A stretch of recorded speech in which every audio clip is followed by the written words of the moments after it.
Hello there, I am Nadia Azmi and you are watching Nightline, the top stories. Barisan Nasional needs to be dominant in Putrajaya, says Prime Minister. And Pakatan Harapan confirms no dissolution of state assemblies.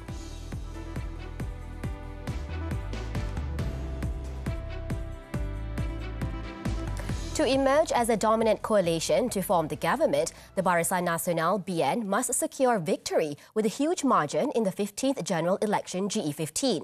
This call came from the Prime Minister. Datuk Seri Ismail Sabri Yaakob said as a dominant party, BN would be able to make major decisions on policies easily and determine the government's direction instead of relying on other political parties.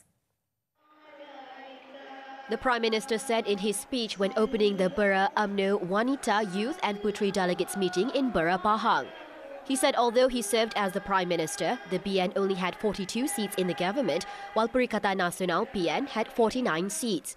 He explained that the BN will cooperate with its allied parties from Sabah and Sarawak. And if it forms the government after GE15, then the BN as the dominant party can make major decisions in the government easily. The BN, according to him, must be in control. Betul, mereka akur dengan saya sebagai Perdana Menteri. Tetapi kita dari segi kita dalam kita tu, rasa kita tak apa puas. Dan tumbang tak tumbang kerajaan. Kalau dia tarik diri 5 orang, tumbang kerajaan. Jadi kita semua dalam keadaan yang terasa tak selamat. Datuk Seri Ismail Sabri also said UMNO had to conquer social media platforms and their keyboard warriors must help to combat the rumours spread by the opposition on the various platforms. He stressed that there is a need to be better prepared for the challenges posed by the opposition on social media, where they spread slander, allegations and negative perceptions against the party. And over at UMNO's division meetings on Saturday, this dominated most of the meetings, a motion supporting the decision of the UMNO Supreme Council in naming Vice President Datuk Seri Ismail Sabri Yaakob as the Prime Minister candidate. The UMNO division meetings this Friday to Sunday involve 191 divisions. The divisions that convened on Saturday all unanimously agreed with the motion. In Kelantan, Machang UMNO Division Chief Dato' Ahmad Jazlan Yaakob said the motion was among the 6 motions unanimously passed.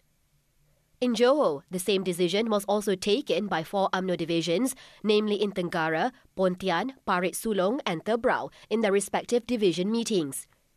For the Pontian UMNO division, another motion that was agreed upon was the selection of candidates for the GE15, which needs to take into account candidates from the same parliamentary constituency, besides proposing that the party's solidarity be strengthened as a team. As for the Parit Sulong UMNO division, it supports all efforts to unify the UMNO leadership for the survival and victory of the BN coalition in GE15. For the Tenggara UMNO division, besides the support for the PM candidate, it also wants the country's administration, led by UMNO, to improve the socio-economic chain in a more vigorous and balanced manner and champion the needs of the people. Pulau Pinang failed in its bid to get its state assembly dissolved to pave the way for simultaneous elections with GE15. This means that polling for all 3 Pakatan Harapan PH-controlled states, including Selangor and Negeri Sembilan, will only be for parliamentary seats. According to the PH leadership, the decision was made after taking into account the sentiment from the ground, including from voters. Its chairman, Datuk Seri Anwar Ibrahim, made the announcement on Saturday after chairing the coalition's Presidential Council meeting. Kita juga menzahirkan rasa penghargaan kepada rakan-rakan Pulau Pinang yang telah adu Pulau Pinang yang disampaikan oleh Susah Agung DAP, dan kita merasakan beberapa pandangan mereka itu memang wajar kerana mereka mewakili hasrat pengundi dan rakyat di bawah. Jadi saya tidak mahu ada andaian bahawa kita mengenepikan pandangan mereka. Previously, DAP Chairman Lim Guan Eng argued that the Pulau Pinang poll should be held concurrently with the parliamentary election as demanded by the people of the state. Being a former chief minister of Pulau Pinang, Lim claimed the demand was based on sentiments on the ground. He had said Pulau Pinang voters generally did not want to hold state and federal elections separately, as this would cost a lot of resources and time. Echoing the chairman's sentiment, DAP National Legal Bureau Chairman Ramkapal Singh said on Friday that he has been on the ground in Pulau Pinang and the feedback that he got from the people was that they do not want separate elections. The DAP leader asked, should the PH states burden the rakyat more by insisting they come out to vote again next year for the state election? As for the DAP, its Secretary General, Anthony Loke Siu Fook, explains the crucial factor when making the decision on whether or not to dissolve Pulau Pinang's State Assembly. Saya tahu kalau kita membuat keputusan supaya DUN Pulau Pinang dibubarkan, tetapi DUN Selangor dan Negeri Sembilan tidak dibubarkan, itu akan diterjemahkan sebagai breaking of ranks, sebagai satu keputusan yang memecahkan Pakatan Harapan. In Pulau Pinang, Chief Minister Chow Kon Yeow said the state and national DAP leadership had tried their best to convince the PH Presidential Council that the state could hold its elections in GE15. Ini satu proses rayuan, tetapi apabila kata proses rayuan, mesti ada keputusannya. Dan keputusannya adalah tidak, dan kita terimalah seperti saya kata. Meanwhile, Bersatu said it will not work with PH in GE15. In a statement, Bersatu President Tan Sri Muhyiddin Yassin said that the party would instead focus on its ties with Perikatan Nasional PN. On Thursday, Datuk Sri Anwar said the coalition's door was wide open for talks on cooperation with his former allies, including Tan Sri Muhyiddin. The PH Presidential Council recently announced that the opposition front would not work with Bersatu for GE15. DAP National Chairman Lim Guan Eng had said that the PH Presidential Council saw Tan Sri Muhyiddin as the main traitor behind the Sheraton move that toppled the PH government in February 2020. Mampukah sejarah terlakar? Pada penampilan sulung Kuala Lumpur City FC, perlawanan akhir Piala AFC, 22 Oktober di TV9, juga di saluran MyFree TV 109 dan Astro 149. Without Malaysia, there may be no revival of the Battersea Power Station. After almost 10 years of meticulous restoration, the new shopping and leisure complex in London, United Kingdom, was officially opened to the public on Friday, targeting up to 26 million visitors a year. Mayor of London, Sadiq Khan, expressed his appreciation to Malaysia for giving full confidence by investing in the project, which will breathe new life to the city. TV3 correspondent Haliza Hashim has the report. Malaysia Square, a public square at Battersea Power Station, witnessed the official countdown to the reopening of the world-renowned landmark to the public.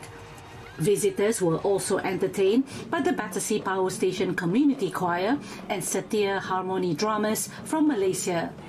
The restoration of the iconic building, the chimneys, its heritage and history have been the main factors in the redevelopment project. The coal-fired power station was decommissioned in the 80s and laid derelict for decades. It has undergone an extraordinary makeover since 2013 and finally reopened as the latest flagship location in London's shopping and leisure landscape. I want to thank our Malaysian friends for believing in Battersea Power Station. Let's show them the South London love. Our friends from Malaysia have invested more than £9 million in bringing Battersea Power Station back to life. We've got hundreds of shops, hundreds of restaurants, wonderful homes, wonderful offices, all making sure Battersea Power Station is on the map. Sadiq Khan, a lifelong South Londoner, said the redevelopment has already helped to deliver new investment, vital transport links and jobs for local people. Meanwhile, Chairman of the Battersea Project Holding Company, Datuk Jagan Sabapati, has invited more Malaysian brands into the iconic building. For this particular store launch at the Battersea Power Station, we launched a range called the Battersea, which is inspired by the power station and its architecture. So it just launched together with this store. Malaysian owned and also Malaysian developed. So as a Malaysian brand, Royal Selangor, we are very, very excited.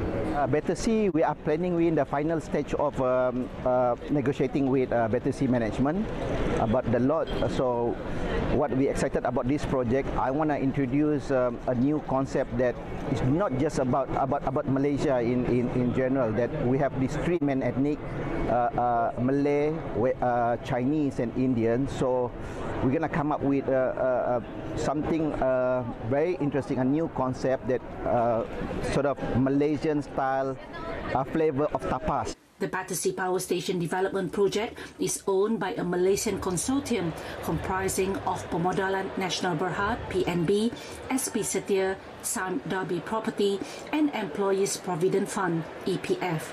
The residential and commercial project, covering an area of 17 hectares, is expected to be fully completed in 2033. Halisa Hashim, TV3, London. The Domestic Trade and Consumer Affairs Ministry will hold discussions with egg suppliers in the country to look for a solution regarding unstable market supply issues. Its Deputy Minister, Datuk Rasul Wahid, said that the meeting will also focus on the reasons given by suppliers who claimed that the period for the controlled ceiling price for eggs was too long, forcing some suppliers to shutter their business. He added that suppliers claimed that the ceiling price period had also affected the supply chain. However, he also said that the government had intervened by channeling subsidies, which have been raised to 8 cents per egg. The ministry had also asked the Agriculture and Food Industry Ministry to ensure that subsidy claims progress smoothly so that it would not be turned into an excuse by the suppliers, as well as to ensure a stable supply of eggs in the market.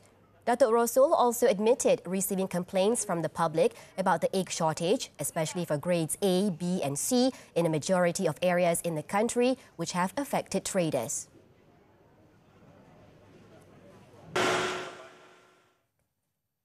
The direct selling industry continues to have a positive impact in this country, as Malaysia is now ranked 6th in the world, with sales value reaching 25.7 billion ringgit in 2020. Domestic Trade and Consumer Affairs Minister Datuk Seri Alexander Nantalinggi said this showed that the industry can contribute to strengthen the national economy.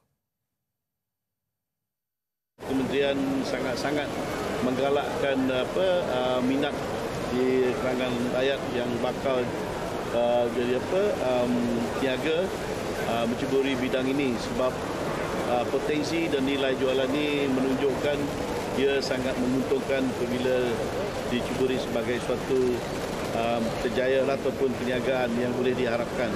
Sebab itu Kabinet DP ini sangat-sangat bersungguh dalam mempromosikan niaga bidang sektor jualan langsung ini.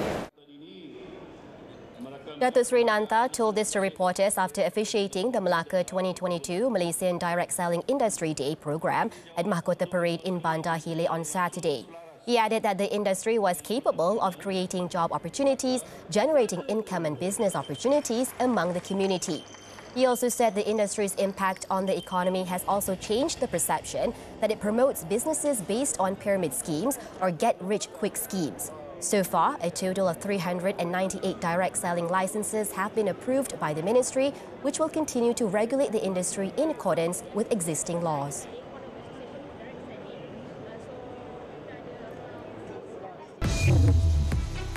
After this breather, Turkey mine blast leaves 41 dead. Details when we return.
explosion inside a coal mine in northern Turkey killed at least 41 people, while rescuers were trying to bring dozens of others trapped inside the mine to the surface.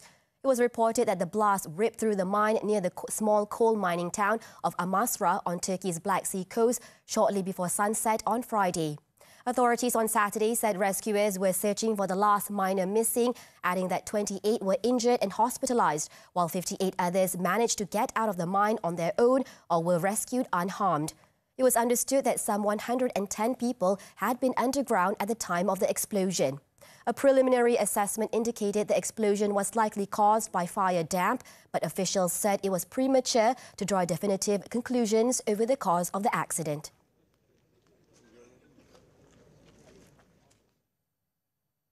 In Australia, emergency warnings remained in place on Saturday for parts of southeastern states as floods sparked by days of heavy rain impacted 3 states, with first flood fatality reported in Victoria. According to authorities, the victim was a 71-year-old man who was found deceased in floodwaters in the backyard of his property in the town of Rochester, a small town north of Melbourne. While floodwaters receded in some areas, such as in the Victorian rural city of Shepparton, northeast of Melbourne, where the forecast suggested the worst was still to come. Flood warnings were current for large parts of Victoria State, southern New South Wales and the northern regions of the island state of Tasmania, as an intense weather system earlier this week brought more than a month's worth of rain to the southeast of the country. Prime Minister Anthony Albanese said the federal government was ready to provide assistance to flood-stricken states and the Australian Defence Force personnel had been deployed to assist.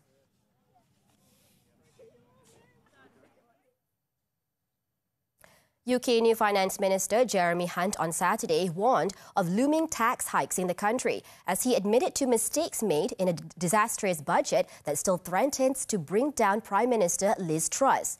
In his first comments to media as the new minister, Hunt said some taxes will not be cut as quickly as people want and some taxes will go up, adding that he would deliver a new fiscal statement on October 31st. Hunt also stated that his predecessor, Kwasi Kwarteng and Truss, had initially wanted to cut taxes for the highest earners and had presented their budget without independent forecasts from the Office for Budget Responsibility. They were financed through billions in more borrowing, causing panic on financial markets, which has fed into higher costs for British households. Though Truss has rowed back on the planned tax cuts, she is now facing threats of being toppled by senior Conservative MPs, aghast at the party's collapse in opinion polls since she replaced Boris Johnson on September 6.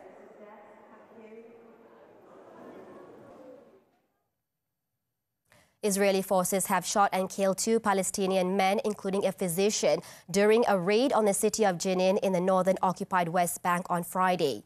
The Palestinian Health Ministry identified the doctor as Abdullah al-Ahmad and said he was shot in the head in front of the Jenin Public Hospital. Martin Debaya, a local commander, was also killed in the raid on the city's refugee camp, with 5 others wounded. In a separate incident late Friday, the Israeli military said it responded with live fire to a shooting attack at a settlement near the West Bank city of Ramallah, killing a 23-year-old Palestinian. At least 160 Palestinians have been killed by Israeli forces in the occupied West Bank since the beginning of the year.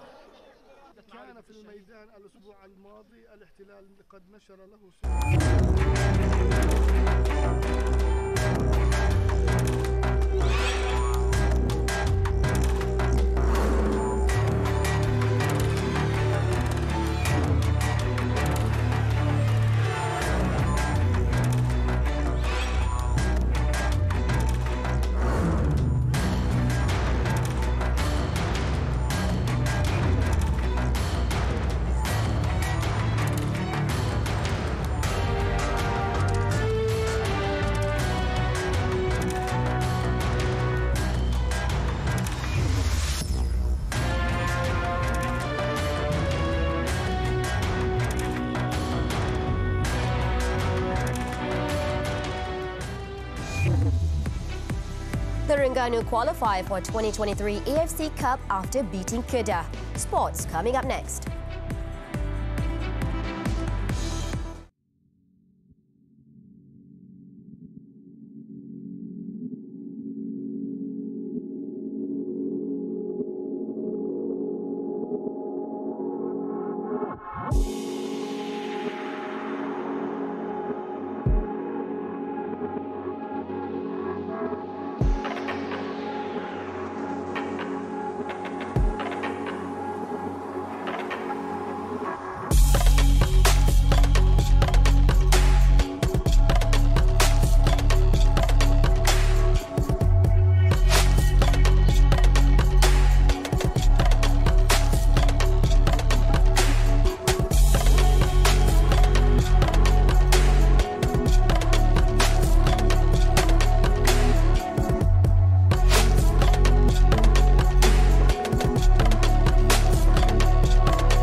6 matches were played Saturday night. Terengganu booked a spot in the AFC Cup next year following a 3-1 win over Kedah on Saturday night.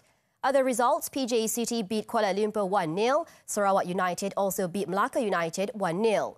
Pahang edged Negeri Sembilan 2-0 and Pulau Pinang drew 1-1 with Selangor. Champions JDT thrashed Sabah 3-0. In Alostar, Faisal Halim opened the scoring for Terengganu in the 4th minute before Kipre Chetche doubled the tally in the 18th minute. Chetche scored his second of the night in the 74th minute and Dechi Marcel Anguesen scored the consolation goal for Kedah 2 minutes before the full-time whistle.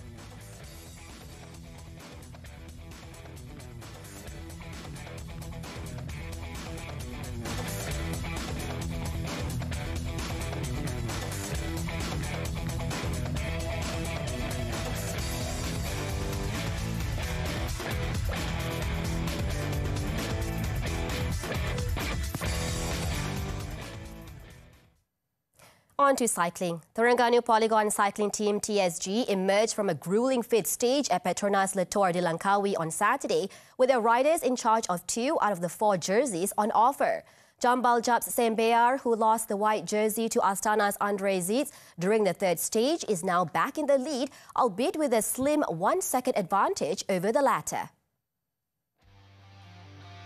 On Saturday, riders covered 172 kilometres, the second longest stage this year, starting in Kuala Kangsar in Perak and ending in Kulim Town in Kedah. Alpecin Duconic rider Lionel Tamino won the 1st stage in 3 hours 41 minutes 42 seconds. The second place went to Dutch rider Julius van der Berg, representing the EF Education Easy Post team, while in 3rd place was Australian rider Carter Battles, representing Arab Pro Racing Sunshine Coast. TSG Sanpea had placed 2nd in the intermediate sprint in Lenggong and was also first over the summit in Category 2 climb in Sumpitan. Muhammad Noor Aiman Zarif and Sanpea are now level on 29 points atop the climbers' classification, but Noor Aiman will still wear red as King of Mountains on Sunday as he has reached more Category 2 climbs first than Sanpea. However, the white jersey as the best Asian rider changed ownership to Sanpea. The 120.8-kilometre 6th stage on Sunday, which features intermediate sprints at Penang Bridge, Bagan and Sungai Petani, will start in Georgetown and end in Alostar.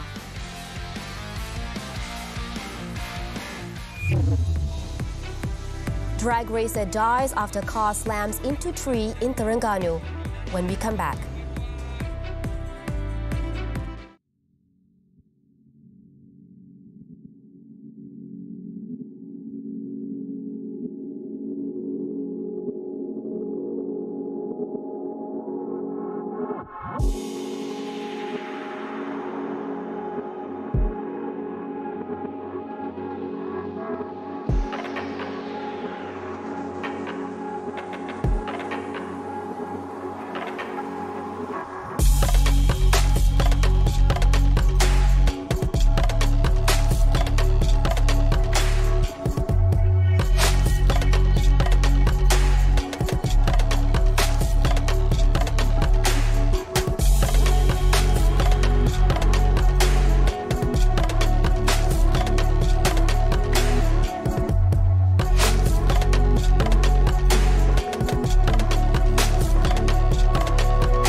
The Battle of the King BOTK 2022 at the Terengganu racetrack in Gong Badak has been postponed indefinitely following the death of one of its participants who was involved in a crash during the drag race at about noon on Saturday. Its organizer, MUSC Motorsport, had announced the matter in a statement posted on its official Facebook account following the fatal mishap. According to MUSC Motorsport, the race series, which was supposed to end on Sunday, was suspended immediately after the incident. The annual event, which involved over 200 participants, including from Southeast Asian countries, was also postponed to a date that would be announced later as a mark of respect to the victim and his family. The racer who died was identified as 39-year-old Muhammad Hafiz Jamal Jamaluddin, also known as Apih Jamal. He had sustained serious injuries when his Mitsubishi Lancer Evo went out of control and crashed into a tree near the track. he was rushed to the Sultanah Nur Zahira Hospital but was confirmed dead upon arrival. Kuala Terengganu Police Chief Assistant Commissioner Abdul Rahim Maddin confirmed the incident, adding that the cause of the crash was still under investigation. A syndicate that distributes and processes drugs in the form of vape liquid was busted following the arrest of 7 individuals, including a foreign woman, in several raids carried out around the Klang Valley on Thursday. Royal Malaysia Police PDRM Secretary Datuk Nur Siyah Muhammad Saduddin said authorities also seized 104.16 litres of ketamine in vape flavour, 27.56 grams of chabu and 160 yaba pills during the operation carried out in Selangor and Kuala Lumpur.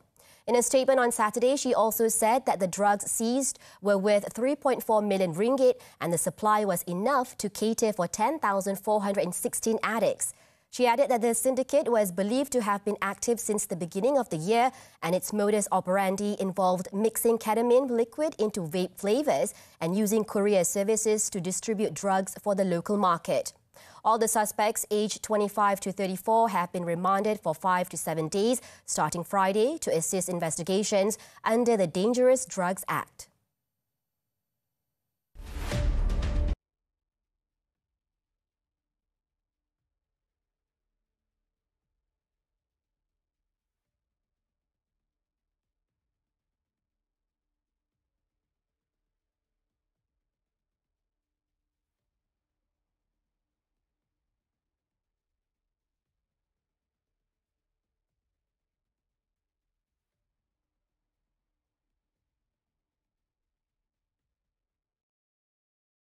In London, an exhibition is exploring surrealism through design, from Salvador Dali's Lobster Telephone to Marcel Duchamp's Porte Bouteille. Surrealists are known to test the boundaries between imagination and reality and made objects which challenge the form follows function rule of modern design. Let's take a look at the art movement as we wrap up Nightline this time around. With that, I'm Nadia Azmi. Thank you for watching and have a great weekend.